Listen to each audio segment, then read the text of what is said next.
নন্দিনী দি, ও দিদি কি হলো? আরে তখন থেকে ডাকছি, শুনবে তো?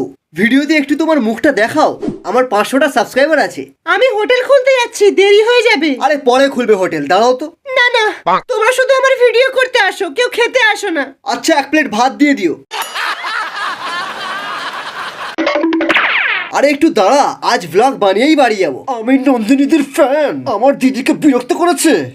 1 2 3 4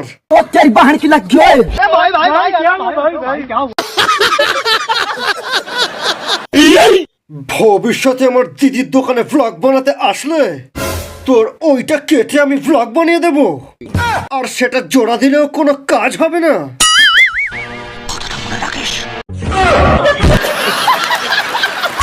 তুমি ভ্লগারদের ভিডিও বানাতে দিচ্ছ না কেন? ভিডিও বানাতে গেলে আমার হোটেলকে চালাবে। শুনেছি তোমাকে নিয়ে যারা ভিডিও বানাচ্ছে তাদের অনেক ভিউজ হচ্ছে। আপনিও বুঝি ভিডিও বানাতেই এসেছেন?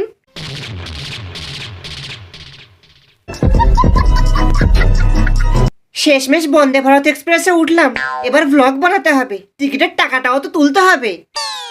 এমন ভ্লগ বানাতে হবে যেটা কেউ বানায়নি। ও বাথরুম ভ্লগ বানাই, আর পাবলিকের কাছে রিয়াকশন নিই ওদের কেমন লাগছে বাথরুম করে। কোন বাথরুমে শো চলছে? বলছি ম্যাডাম, আপনার কেমন লাগলো বাথরুম করে? অসভ্য ছোট লোক হয়ে না, লজ্জা লাগে না?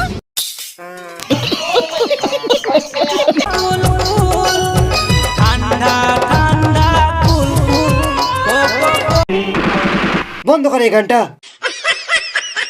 এই গানটা শুনলেই আমার ঠান্ডা লেগে যাচ্ছে। বিয়ের আগে তো কত বলতিস তুমি আমায় সাবান মাখিয়ে দেবে, আমার মাথা মুছে দেবে, এখন ঠান্ডা জলে এত ভয়।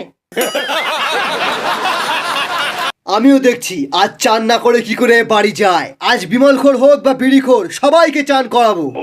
আমি মরে যাব, কিন্তু শীতকালে চান করতে পারবো না।